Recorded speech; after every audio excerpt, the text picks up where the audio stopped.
presentar mi editor. Me va a presentar. Mi editor. Ya está todo pautado. Matías Rec. Es impresionante. Voy a decir dos cosas de Matías. ¿Puedo, Matías? ¿Sí? Bueno, Matías es gestor hace 21 años. Gestor. No, Me 14. Gestor. No. Gestor. Hace 14. Agitador. 21. Entre 14 y 21 años, más o menos en ese lapso de tiempo. Sí. Agitador. Sí. Agitador cultural y no para, esto es poco, porque hacia allá sigue la editorial. Sí. Bueno, le da espacio a autores que a veces nos cuesta llegar al primer libro, nos costó, y también a popes. Tiene un libro de Cris Miró, hermoso, de Batato, así que es variopinta y para mí es un honor estar presentándote a vos y estar en tu catálogo. Gracias, no te doy un beso por cuestiones de protocolo, sí. Pero... Y además está el marido ahí, no te hagas el libro. No importa, te la presto un ratito para que le... Bueno, bienvenides acá, a esta reunión de presentación del libro de Zulema, Lázaro, ya su tercer libro que publicamos en Milena. Luego va a seguir la producción de Zulema circulando en otras editoriales o en otros sellos y aquí mismo, y digamos hay una gran producción, y esa es la primera característica que quería remarcar de Zulema, que es la cosa de compulsiva, obsesiva en cuanto a la escritura. En todo momento nos hemos reunido más de una vez, incluso ahora puede llegar a estar escribiendo una novela, no sabemos qué, Sí. pero es posible que esté escribiendo alguna novelita, algún cuento al pasar, pero siempre está con sus cuadernos, sus papeles sueltos a veces y no tan sueltos, pero su cartera o sus carteras suelen ser un cofre de sorpresas inacabadas, y su literatura lo es también. Por un lado nos sorprende quizás no ciertos temas que aborda o ciertos paisajes que describe, ciertos climas que pueden generarse en sus libros, sino la forma. Lo que a mí más me llamó la atención es su forma de narrar, su constitución como literata, como sujeta o sujeto que esgrime literatura a más no poder, digamos. Hay una cosa que viene, yo creo, de varios lugares, de sus lecturas, muy amplias, muy abarcativas y diversas, su lugar de docencia, ahí me parece que roba mucho de ese lugar de profe de lengua y literatura, y se roba a sí mismo sus experiencias en la vida, callejeras, no callejeras, epocales, y responde a un diálogo con la comunidad. Abiertamente, con la comunidad de los años 90, por ejemplo. La vez que nos conocimos para sacar su primer libro, Barbarella, me dijo: hola, ¿qué tal? Fueron las primeras 2 o 3 palabras, y las siguientes fueron: soy una sobreviviente de los 90s.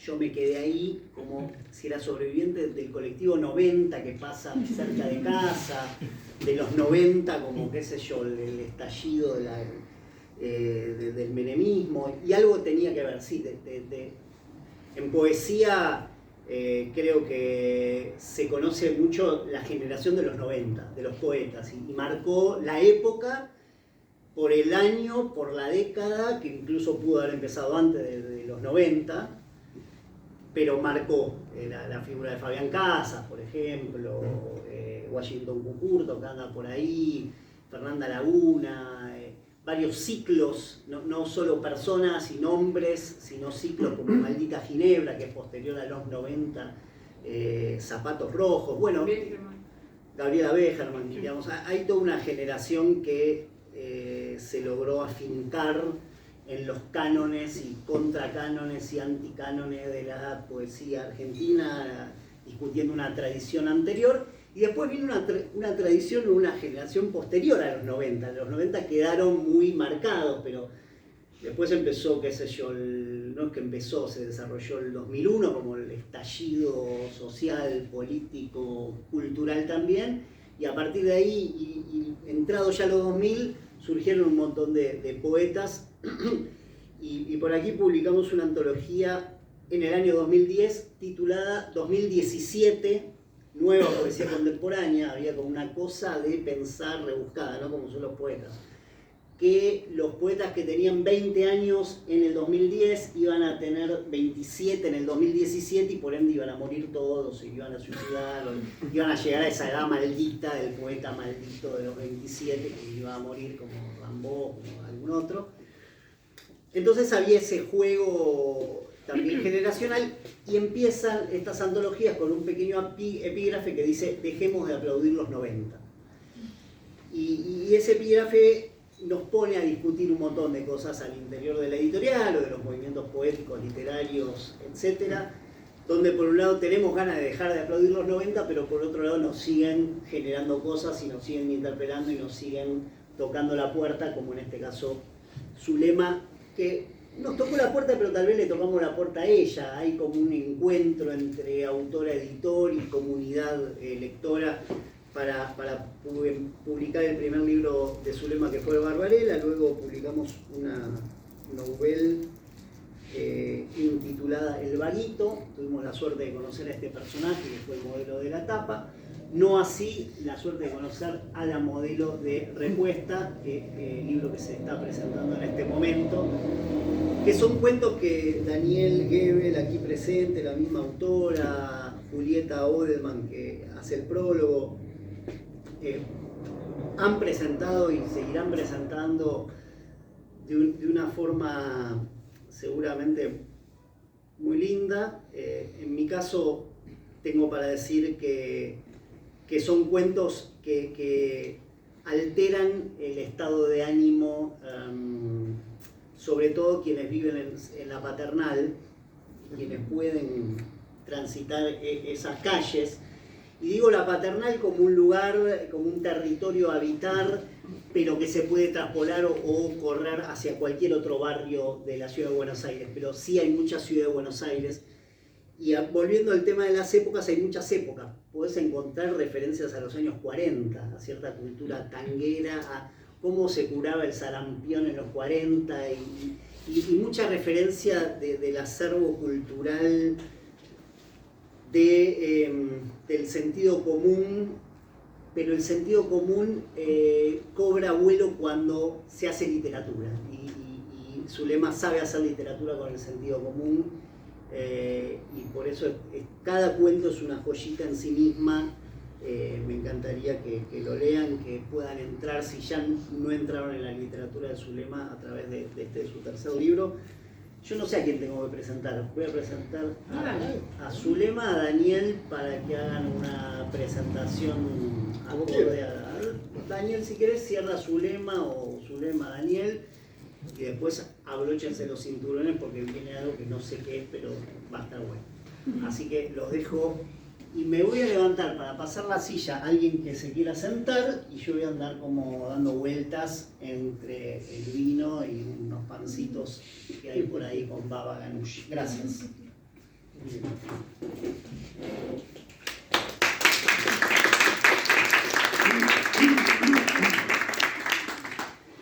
Mati, yo te quería tener cerca.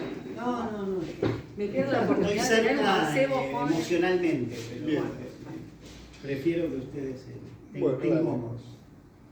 Bueno, cuando Zulema me pidió que la presentara, yo le primero dije ni en pedo. ¿Por qué? Porque presentar un autor o un libro es siempre una actividad detestable. ¿Y por qué lo es? Porque si uno elogia al autor, a la obra, a los dos juntos, y lo elogia de manera suficiente, la gente lo escucha y piensa, exagera, miente, es cortés, por lo tanto supone en el presentador un cierto rasgo de hipocresía. Y si el presentador no elogia lo suficiente, y me acuerdo, y he escuchado a lo largo de los años gente que dice, fui a la presentación de XX y el presentador ZZZ le hizo mierda el libro.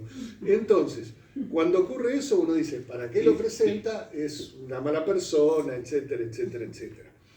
Bien, por lo tanto, me negué, y por supuesto terminé diciendo lo que sí. Y entonces, lo primero que me gustaría decir, y es algo de carácter biográfico, es, yo conocí a Zulema en el escritorio de Alfaguara. Esto es, la visité a Julieta Oberman y tenía sobre el escritorio Vaguito. Yo miré la tapa y vi esa tapa donde hay una especie de, digo, no, ni volví a verlo, pero está ahí, pero no lo voy a mirar. Una especie de chongo inmensamente viril y afeminado a la vez, que le explotaban de atrás plumas como de pavo real. Y me acordé, cuando vi eso, de inmediato, y antes de abrir el libro, me acordé de un comentario de Fernando Noy, una vez que me lo encontré por ahí, que me dijo, yo fui la reina del carnaval brasilero de 1980 y tenía las mejores piernas de todo el desfile de carnaval. Ah, bueno, dije. Y entonces abrí el libro y leí la primera página y le dije a Julieta, preséntamela. Y hablamos de las condiciones con Julieta, de las difíciles condiciones de publicación en general de una editorial grande, como Alfaguara, de autores que trabajan una cierta singularidad o marginalidad extrema. Bueno, la conocí a Zulema hace más o menos 2 años que nos conocemos, ¿no? 2 años. Bien, desde... no digas. Bien. Bueno, desde que trabajamos juntos, yo pienso, vez tras vez, cuando leo un texto de ella, recuerdo una respuesta de Hemingway cuando le preguntaron por otro autor. No me acuerdo si era por Faulkner o por ese que escribía que se enrollaba. ¿Te acordás cómo se llamaba? No, ni quiero, era como de la generación Beat, pero antes. Ni John Dos Pasos, ni uno que escribía tanto que cuando murió le encontraron un cajón lleno de rollos, porque escribía en una ¿Y eso máquina. era poeta? No. Bueno, alguien que escribía imparablemente, interminablemente. ¿La generación Beat? O previo incluso, porque no, es previo a la generación Beat porque Hemingway era anterior. Bueno, cuando le preguntaron a Hemingway dijo, yo dejaría de escribir si XXX, que en algún momento me voy a acordar quién es, si yo pudiera corregirlo y editarlo. Entonces, desde que la conozco a Zulema, trato de acotar su material, voy como un idiota tratando de construir un simulacro de forma para que ese material incandescente, que es la naturaleza misma de la escritura de Zulema, adopte una conciencia del límite y de la estructura. Por supuesto es un trabajo inútil, pero no puedo no hacerlo, porque si no me tendría que quedar callado la boca y en vez de que venga a mi taller yo tendría que ir al de ella. Pero me gustó mucho lo que dijo Matías, porque situó la obra de Zulema dentro de contextos históricos, sociales y biográficos, sin entrar en particulares detalles. A mí me gustaría decir, marcar el lado opuesto, y no hablar de un libro. La obra de Zulema es una especie de cosmos. Yo dije incandescente y me parece que está bien decir que es incandescente. Es un cosmos que no aspira a la forma, porque después de todo, ¿qué es la forma? Me gustaría comparar, porque a ella le gustan las joyas, me gustaría comparar lo que hace con una perla, que porque a mí me gustan las perlas, en fin. Y la de Zulema no es una perla de esas esféricas perfectamente delimitadas, que en el fondo no son otra cosa que una especie de boba simetría, porque una perla es igual a otra perla, es igual a otra perla. La obra de Zulema son perlas barrocas, como esas que se llaman, creo que se llaman berruecos. O sea, perlas que carecen de terminación o que se amalgaman unas con otras y al carecer de determinación y amalgamarse, producen un plus de forma que es la diferencia y la singularidad. Si uno va siguiendo la obra de Zulema, lo que encuentra siempre, por supuesto, es constancias temáticas que tienen que ver con la droga, los travestis, el exceso, el sexo en sus distintas y múltiples versiones, etc.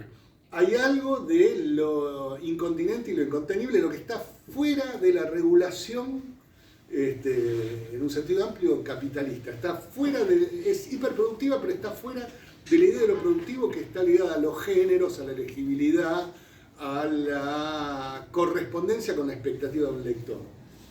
¿Qué significa eso para mí? Primero, no sé qué significa.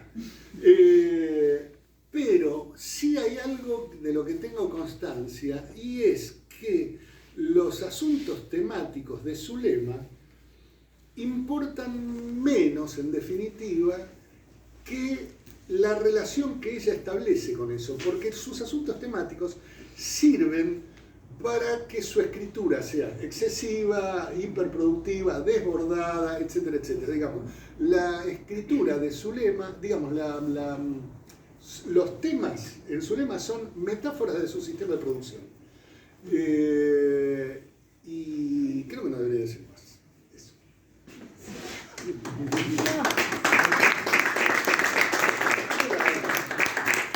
Estoy emocionada hasta las lágrimas. No llores, no. Y bueno, primero agradecer un poquito, porque yo me hice una lista de agradecimientos, ¿no? Bueno, y esta es una frase remanida, como dijo Warhol, todos tenemos 15 minutos de fama, a mí me van a escuchar, y mucho. Bueno, quería agradecerle a mis dos maridos, Dani Gebel, en un maridaje con la literatura, una especie de desenfreno, porque él, digamos, va por mi lado y juega mi locura y mi desconche, y después dice pará, no me gusta decir recalcular, ¿qué podemos decir? Recalcular no me gusta, es una palabra muy del capitalismo. Bueno, después... Coitus interruptus. Ahí está. Ahí afuera, bueno, qué lástima, y volvemos de nuevo a hacer hincapié, ¿no? Bueno, a ver, voy a dejar de ser, él es mi marido literario, mi marido del frenesí en las palabras, del desboque y etc. Y Claudio, no quiero usar el mi marido, porque es el dativo posesivo, no me gusta, pero no sé cómo decirlo, es mi marido, mi compañero, me hizo madre, compartimos un montón de cosas, y no estaría acá parada si no fuera porque está ese ombú que es Claudio Carrizo. Quería decir esto, hace las tapas, saca las fotos, me presta su arte porque es un gran diseñador. En otra línea de agradecimientos, bueno, Matías, que creo que ya lo dije, que siempre está conmigo y hasta me presta a su familia, porque nos tomamos siempre algún café y está con la nena, y mientras que la nena juega en un pelotero hablamos y qué hacemos y vamos por acá, y yo tengo esta novela. Pará, porque ya tengo 5 a la espera de la imprenta, ¿viste? Vamos de a... Bueno, y agradecerle a mi nena, que es el faro, Magdalena Noelia Carrizo, que es mi faro, mi perpetua flema, llama, levadura, que me hace ser buena mina todos los días, creo. ¿Noelia por la canción de Nino Bravo? Sí.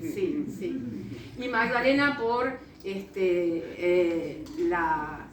la santa, que tuvo todas las posibilidades de ser prostituta, madre, hembra, hermana, amante de Jesús. Bueno, no soy religiosa, pero ese poder está en el nombre Magdalena. Bueno, y a todos ustedes, todas y todos y todes, por haber venido. Hay autores de excelsa pluma, hay compañeras de trabajo, productoras de radio, están las hijas, y artistas y diseñadoras y escritoras, está conmigo la paternal, acá Yapó, si digo la paternal de pie, pero de pie literal, bueno,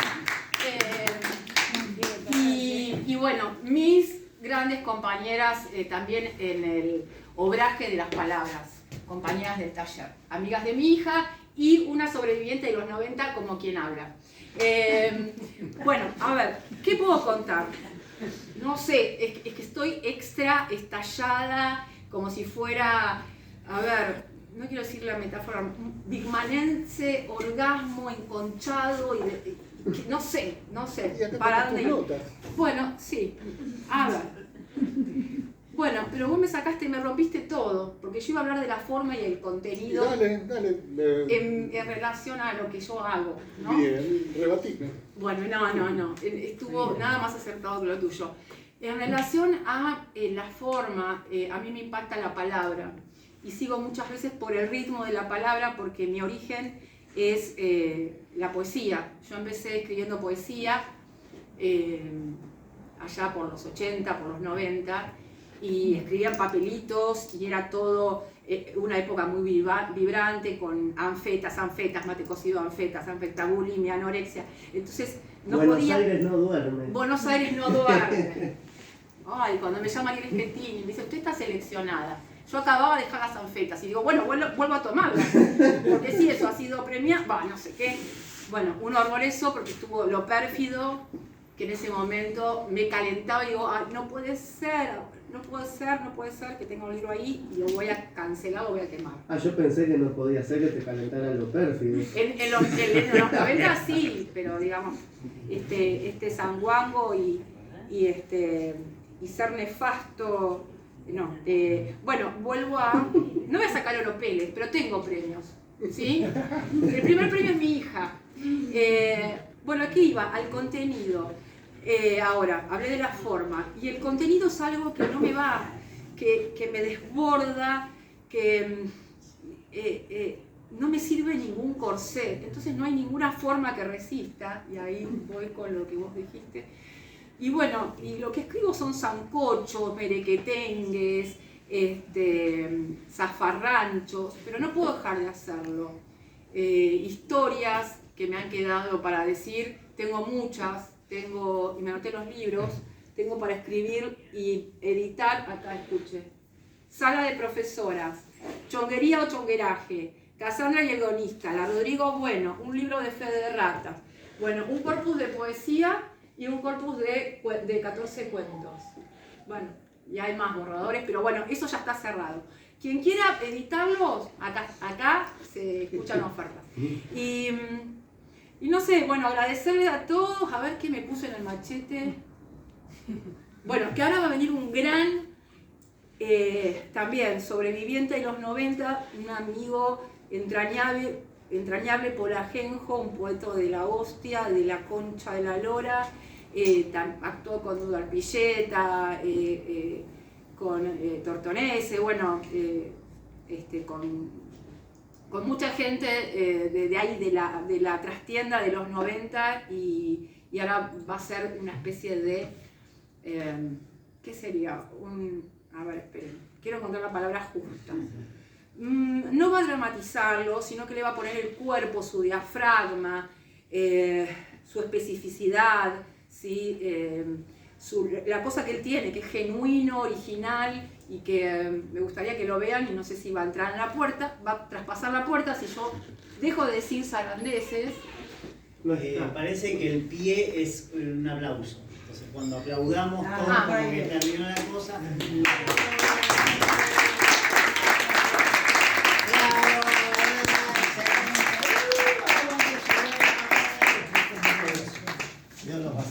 Bueno, podemos estirar un poquito. Claro.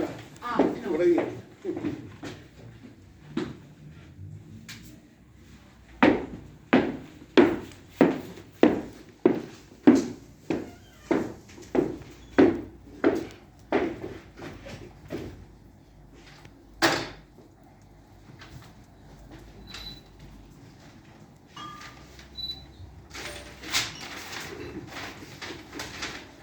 Café con leche. Pero café de Malta porque era lo más barato. Papá era muy orgulloso y no decía eso, pero yo en el fondo no sabía. En esa época solo se usaba el café molido del almacén de los sueños fiados. Papá nos decía que los chicos no podían tomar café molido porque después no dormían. Pero era mentira, sí se podía. Una gota y todo el resto, leche. Lágrima. Pero papá no podía comprar ese café colombiano. Una vez lo consiguió y con una gotita duró mucho. Rendía. Hizo una jarra con apenas una cucharadita y lo puso en la heladera. A la mañana leche hervida y una gotita. La leche era lo más barato que había. Pero café papá solo podía comprar para una gotita en la leche. Pero gotita de café de Malta. Mi viejo es macho. Simplemente los machos se olvidan de su casa, se olvidan de orinar por completo cuando algo los apasiona. Los machos son como el viejo y como mi hermano el Robert. Los machos son como Paul, ponele, y Billy Idol. Todos mídanse con él. Los machos hacen como él. Se olvidan de los trabajos en boleterías, pero no se olvidan de nosotras. Los machos cuidan para que sus hembras no se reproduzcan. Los machos cuidan como sátiros la entrada de la caverna. Vos, nena, ni al potrero ni al baldío de al lado del tornú, porque se juntan bandidos y degenerados, depravados y sátiros, vagos y vaguitos, viejos verdes y puñeteros. Una cosa, nena, nenita, linda, bonita, nena, almita, todo quiere lo mismo. Gracias, pa, que te van a toquetear. Pa, será una tumba, un monolito intocable. Salvarlo. Eso, salvarlo de una tempestad o de una anaconda, salvarlo de un naufragio con huracán, pero salvarlo a remazo, puro o a brazazos, cruzar nadando, rescatarlo, no dejarlo llegar al Hades, no dejarlo, traerlo del allá para el acá, del yesterday al now, en tiempo real, aún hoy de paz y amor, de bienestar y bonomía, donde estemos mansos y tranquilos, él y yo, la nena, nenita, cascabelita. No habría flecho en mis conductos vaginales, pero sí café de Malta. ¡Ay! Café de Malta en las uñas, en las cejas, en las nalgas. Café en el ADN de hija que no va a despedir a nadie, porque no hay nadie a quien despedir. No voy a despedir al enfermero que le tose en la cara al viejo y que le afana los morlacos que le dejo. No voy a despedir a mi viejo. Nunca lo voy a poder despedir porque siempre está llegando. Cuando en su plenitud lograba dibujar el desayuno y la merienda de beige clarito, de hueso, de tiza. Se me quedó en el servicio de cuidados paliativos del Tornú. Se me quedó el desamparo. No pude sacarlo adelante, papá, no pude salvarlo. Me fui llorando por Avenida Chorrarín porque lo había dejado sobre el camastro, todo amoratado, la dentadura postiza en mi bolsillo y el tubo de oxígeno descolgado como un aparato de teléfono. Ya cuando te pasaron para la habitación en el fondo, para mí fue como un funesto presagio. Un aviso de mail, la habitación se parecía a la Siberia, viejo, yo me quejé, te lo juro, pero igual te mudaron. Ya nunca jamás hablaré con vos. Duele, sé que duele. Es un término apagado de significado, pero a mí, para mí, duele. Es una mecha número 8 de taladro percutor de hormigón viejo. Paul, ¿te sacás el barbijo? ¿Nos escucha? Un poquito. Igual era una cuestión de efectos. Ah, perdón. Perdón, profe. Da talleres de teatro, ¿eh? Parecía que estaba haciendo falta la aclaración. No es una atrevida improvisada, da talleres de teatro. Bueno, voy con el siguiente. Siempre he vivido en casas que tienen 1 o 2 colchones parados. Muchos hermanos, muchas tías, muchos primos insufribles y cagadamente empañalados abuelos y bisabuelos. Mucha parentela, mucha chata, poca cama.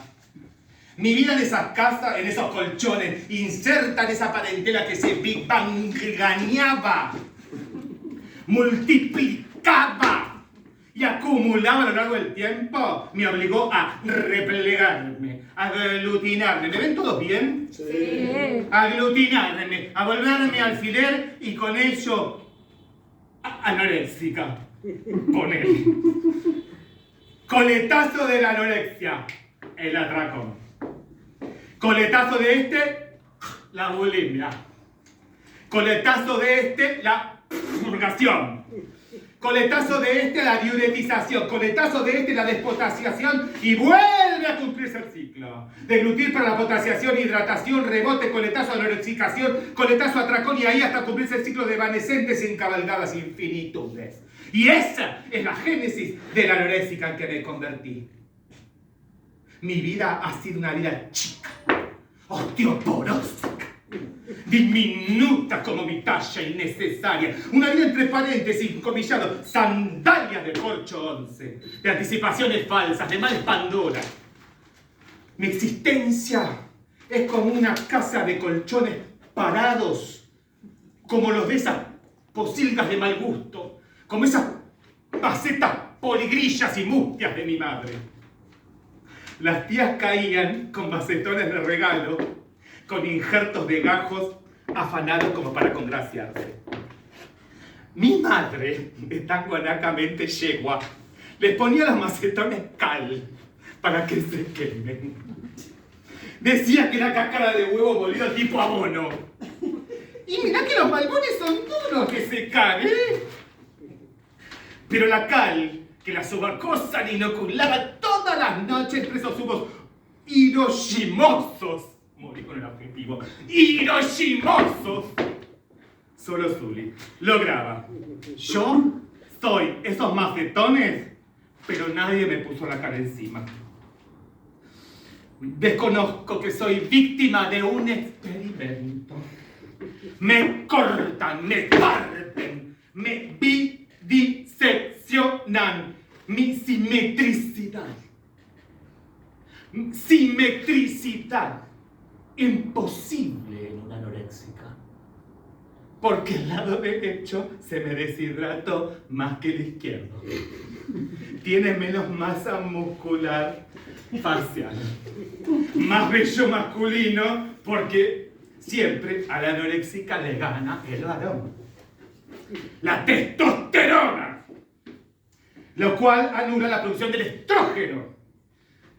Y con ello a la mierda el estrógeno. La progesterona, la lactosa, las tetas, la voz de Cyndi Lauper se te transforma en la de Barry White. El mentón diminuto de Cindy Crawford que deviene en Quijada Stallone. Y bueno, todo no puede ser.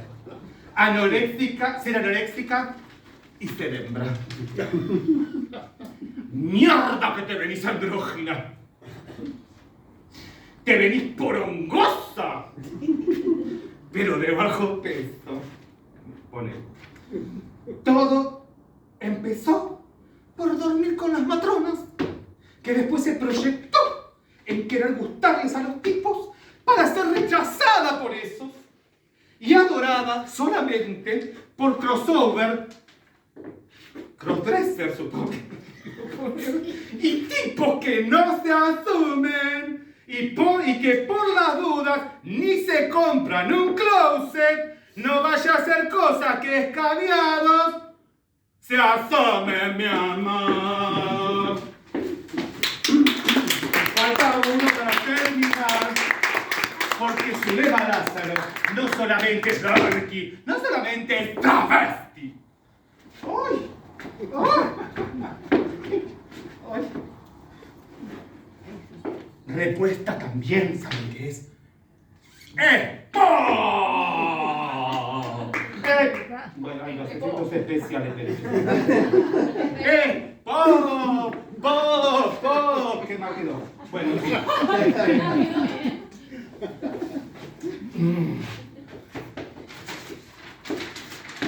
Y por ende acá, por todo eso, el personaje es el juglar que relata y deleita estos textos deliciosos. Quiero ya sentir mi propio ronquido agónico. No llega, se demora como orgasmo. Repentinamente el colapsar me hace escuchar como respiración ciclopia mi ronquido. Y ahora sí, a esperar 10 minutos. Por cada minuto se te muere un 10% de esto que llamamos cuerpo anatómico, civilizado, transculturalizado. ¿A qué corresponde mi 10%? A las manos, al brazo y pierna derecha,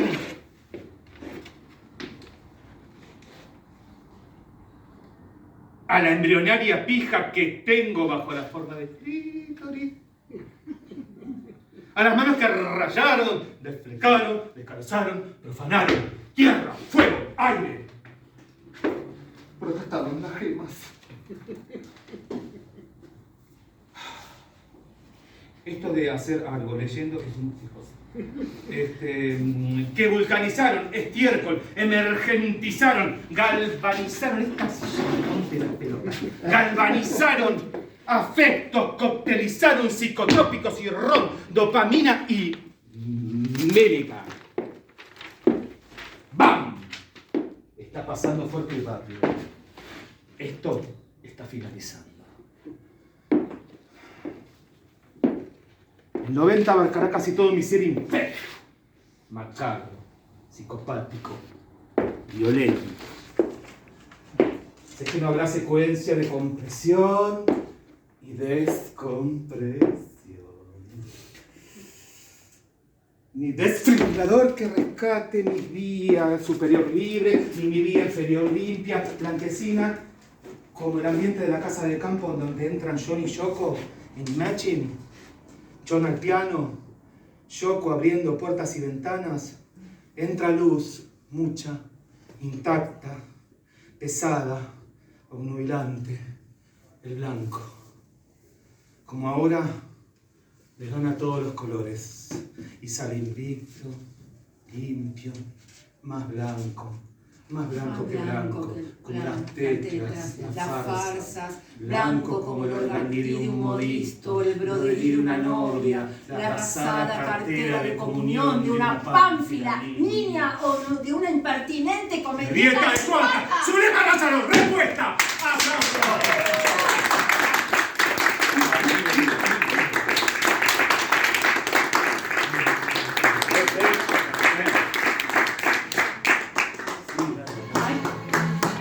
Eso era para que Zulema quedara sola y bailara. Dale, Zuli. Bueno,